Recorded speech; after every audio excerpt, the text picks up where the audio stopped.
First up tonight, the 2021 Population and Housing Census has revealed that the industrial sector employs the lowest share of the total workforce of the population.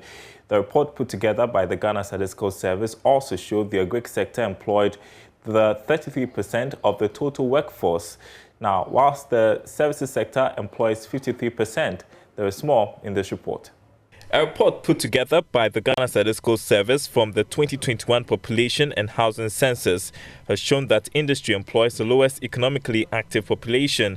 Data from the census also disclosed that though the agric sector is the second highest employer, it is the least contributing sector to gross domestic product.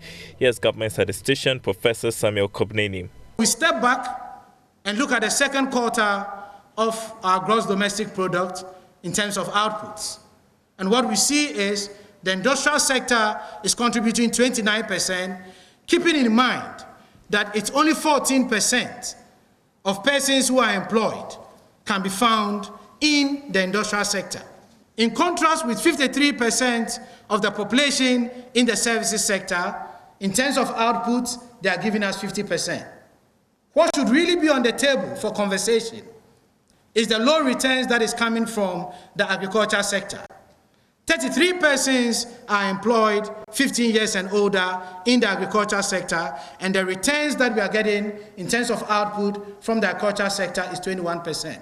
The report pegged the current unemployment rate at 13.5%, which translates into about 1.5 million persons without jobs. According to the government statistician, 65.8% of the labor force are not searching for a job, and this is due to the lack of faith in government.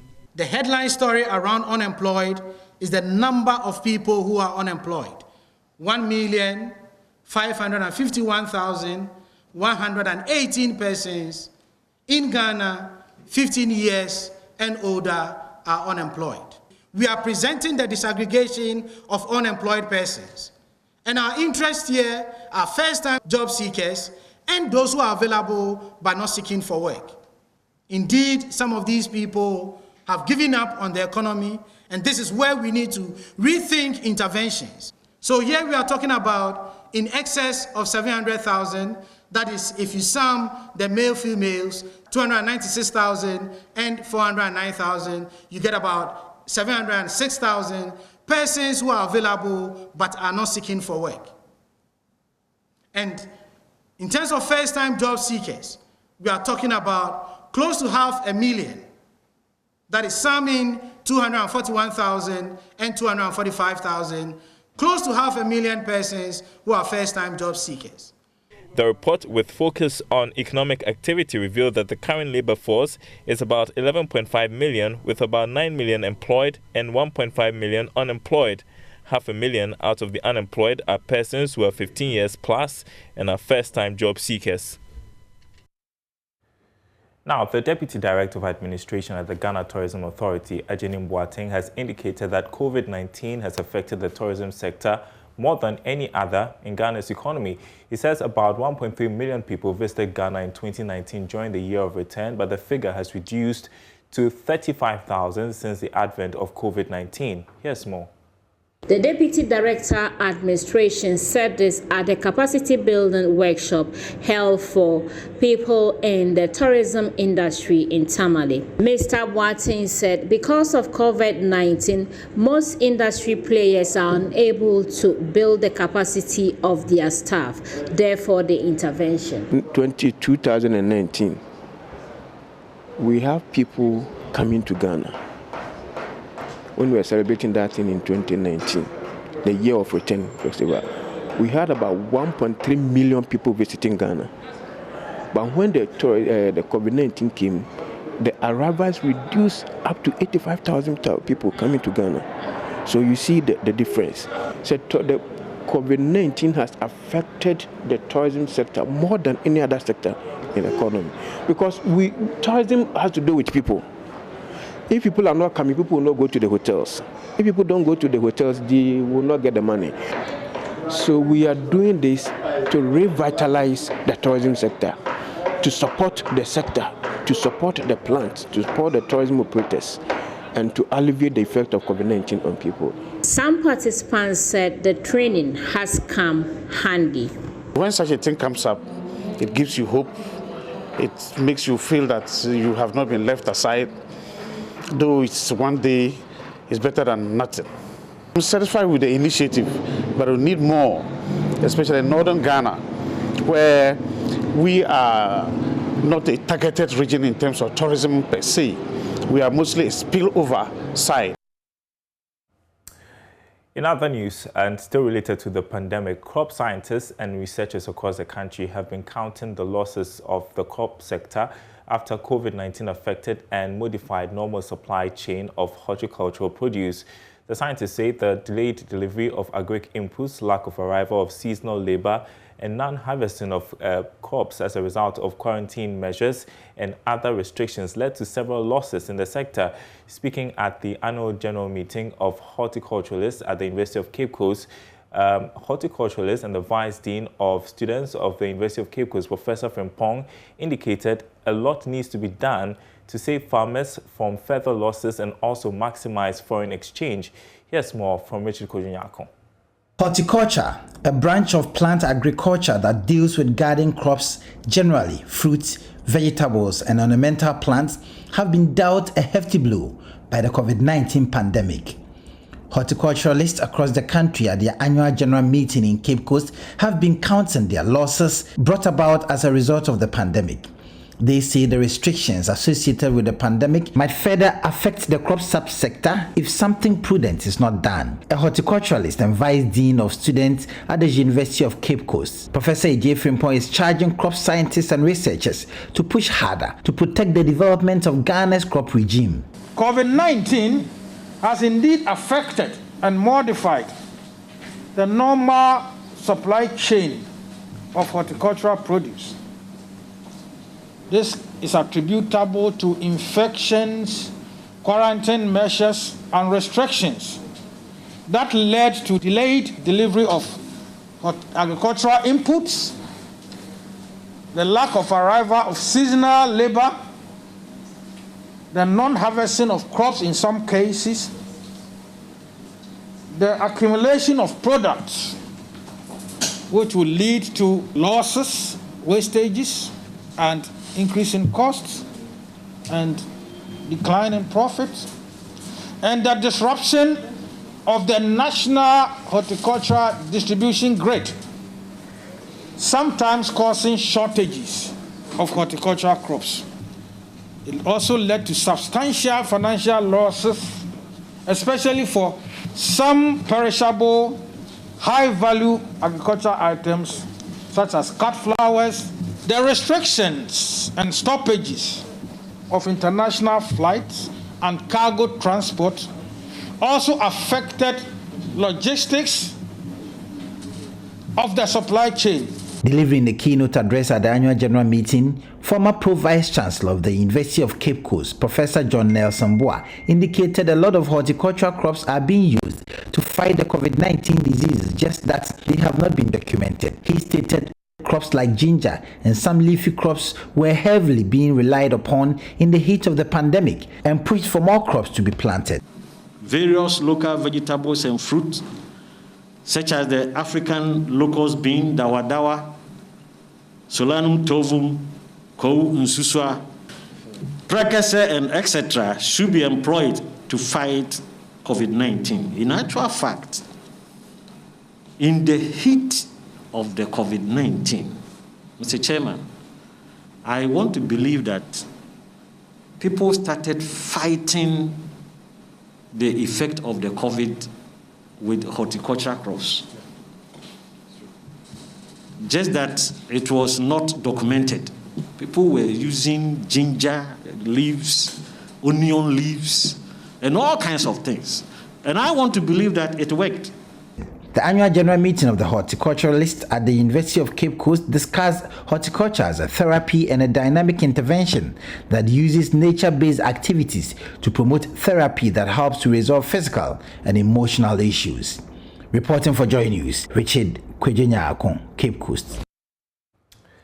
Ambassador of Spain to Ghana, Javier Gutierrez, has expressed optimism of growth in trade and investments for the country next year. According to him, the country has a thriving business environment which gives it the comparative advantage to attract more investments post-COVID-19. He spoke to Joy Business after the Flamingo show themed Atiara by Sarah Nieto. Ghana ranks as the 12th country which exports to Spain. This is as a result of the good bilateral trade relation between the two countries. The advent of COVID-19 has impacted international trade relations, and the country is no exception. However, Ambassador of Spain to Ghana, Javier Gutierrez, is hopeful that trade will pick up next year. It's been a very intense year. I arrived at the end of August, and I have seen that the Ghanaian people are lovely, and I really look forward to 2022 and to be able to even work closer with the Ghanaian authorities and civil society. We feel that Ghana is a country that is booming. It's a stable country, it's a democratic country, peaceful, and a hub in the region. And we also see that post-COVID recovery offers a unique opportunity for Ghana to attract investments and to be a strong actor in the global supply chains. And we look forward to increasing our investments in Ghana. The Maiden Flamingo show was organized by West Africa and Gulf Company. According to its managing director, Alex Oman, this is to strengthen ties with Spain and promote investments in Ghana. We are the oldest Spanish company here.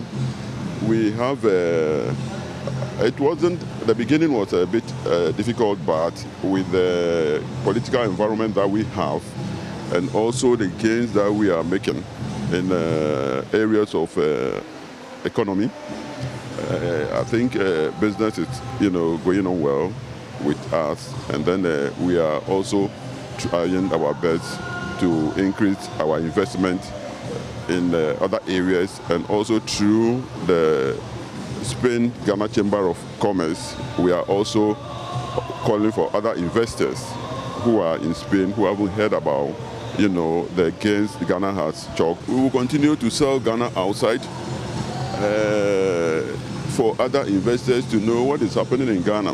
I think this event that we are witnessing here today, I'm sure it will also speak for itself. Meanwhile, President of the Spain-Ghana Chamber of Commerce, Nadim Ganem Perez, indicated that the pandemic has affected their operations, but is hopeful 2022 will be better. Out of the 3 years that we've been set up since, we've been for 2 of the years have been COVID-based, and what we have done is adjusted to that. So instead of bringing Spanish companies here, what we used to do is online calls and online video calls that would allow the communication between them. So we used to facilitate all this. Of course, it's not the same like coming into the country and seeing, but we try to manage and accommodate to that. Now, players in the creative arts industry have been urged to build capacity to attract investments. According to CEO of TKC Africa, Hannah Akwa, the Ghanaian entertainment industry is fragmented and does not look attractive to investors. Speaking at the Creative Arts Access to Finance Town Hall meeting, she advised startups in the industry to start accessing grants.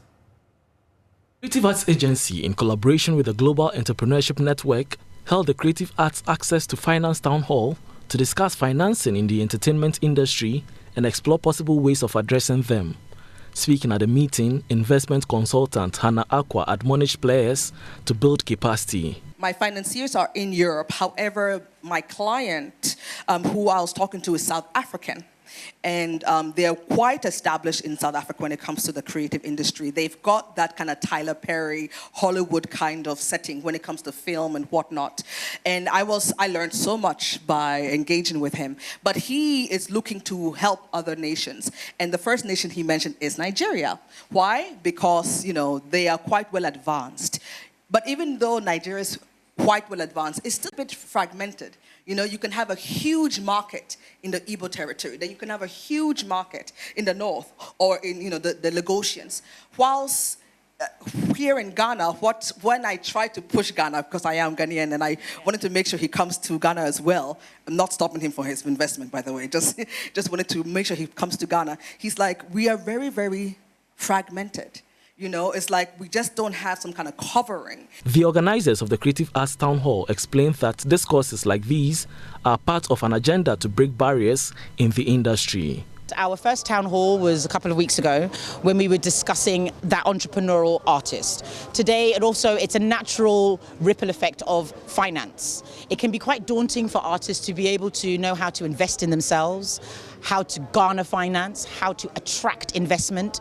And what we're doing here today is being able to kind of break down those walls and break down those conversations so that artists are able to connect a little bit more to know how to invest. I don't think objectives and aims can ever be actually met. I feel that it's always ongoing conversations. It's not something that is closed. It's always an open-ended thing. Well, with the festive season, let's always be calm. This is the time that we always actually look towards our creatives for entertainment. And so we always seem to forget them that when the festive season has finished. So let's celebrate our artists all year round. We've already been working with the Creative Arts Agency as part of our program to help advance the creative arts sector within Ghana. And it's a series of initiatives we've done. Last month during Global Entrepreneurship Week, we co-hosted a town hall on creative art entrepreneurship, and this time around we are doing something around access to finance, how best we can bridge the gap between capital and the creative arts sector. Meanwhile, ace actress and board member of the National Film Authority, Akofa Ejeni, lauded the concept and revealed that her outfit is collating the necessary data to facilitate the full realization of improving the creative arts industry. We've been talking about this data thing for a while, but it's in the pipeline. We do have data at the individual associations and guild levels. So what the NFA is doing is trying to collate all of it so that we have one big national data. I think that when that is done, it will help speed up things as well, because everywhere you go, they want to know the data, they want to know how much comes in, and it will make it easier for investors to be comfortable to invest. Also, what we need to do more is to engage corporate bodies, because a lot of people don't understand film, and people are not comfortable putting their monies into things that they don't understand. All right, and that's Business Live. Still to come, we take a trip to the Central Business District of Accra to engage the mood of traders ahead of Christmas festivities.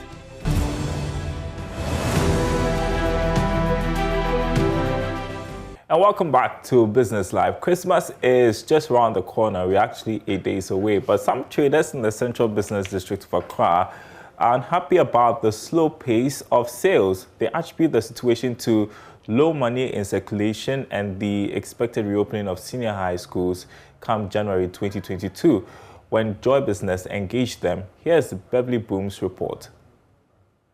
On the first day of Christmas, my true love gave to me a partridge. Christmas is a celebration to mark the birth of Jesus Christ. During this period, traders cash in massively from the purchase of items such as clothes and food from consumers who celebrate the special period with their friends and family. However, the narrative was different when Joy Business visited the Makola market, as some traders complained over the tardy nature of sales and unusual increments in prices of some goods. Price of poultry is expensive these days in the villages. It was previously 22 cedis, but now 28 and 30 cedis. 28, not 30. For this Christmas is very, very bad.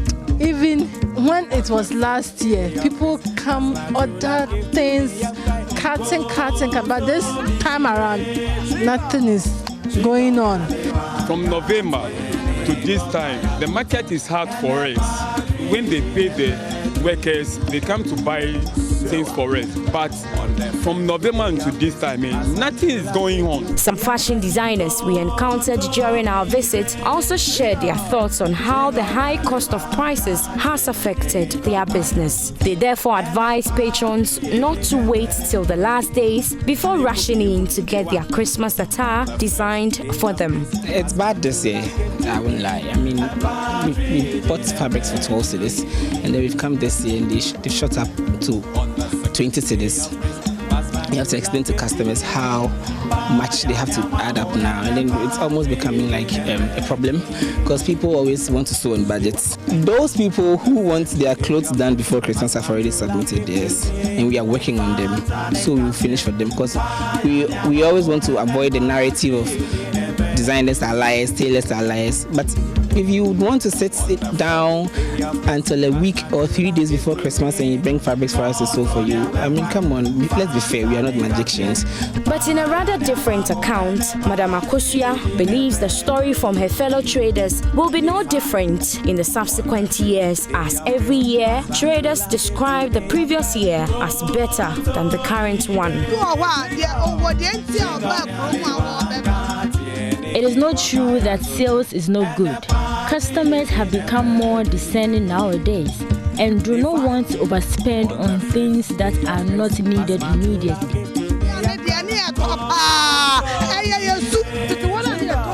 It's all about choices. People are changing in terms of consumption.